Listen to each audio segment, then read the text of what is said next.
passing, probably the most important skill in jiu-jitsu. If you can pass, once I'm past, really not in danger. I guess nowadays there's some rugby chokes. But once you pass the guard, then it's time to start working on pinning your opponent. We're draining their energy. We're forcing them to make mistakes, and then we're capitalizing on those mistakes and snatching our submissions. But getting past the guard is number one thing. And they say necessity is the mother of invention. So, as you guys know, I had both my hips replaced last year. So my legs are compromised, right? So getting caught in leg locks, big no-no. Getting caught in half guard, no. Z guard, no. Basically, I can't really have anybody messing with my legs at all. So it sort of reverted me back to an old school style of passing that I did a lot of when I first started. You may have seen Scott Epstein teach this pass called the Dreidel pass. But basically, what we're going to talk about today is just using my hands to control my opponent's feet, but doing it from my knees. And even here, with my knees open, I'm allowing potential entries for legs to come in between my legs. When I close my knees, I'm compromising my base a little bit, right? This is a much more stable base. Most of you guys not getting caught in half guard, not getting caught in leg locks isn't as important as it is for me, recovering from injury. So this wide base may be okay, but if you're going with somebody who's a master leg locker, if I keep my knees together and start to pass from here, there's no chance for them to leg lock me.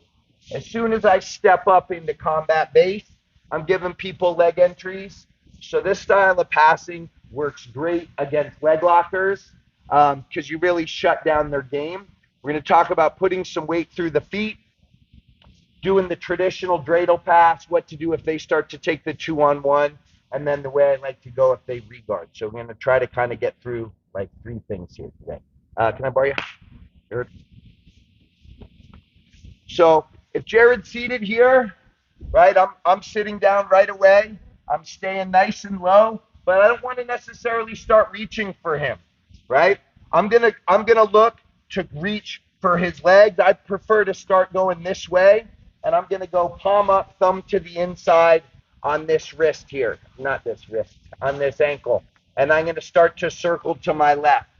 And if he allows me to, and I can get to collar tie from here, once I have that foot pinned, then I can start to come up off of my base a little bit. My knees are wider, right? But when I'm first engaging, especially if he's, butt scooting towards me, trying to engage, that's what I'm looking to do. I'm looking to catch this foot, right? That's fine, right?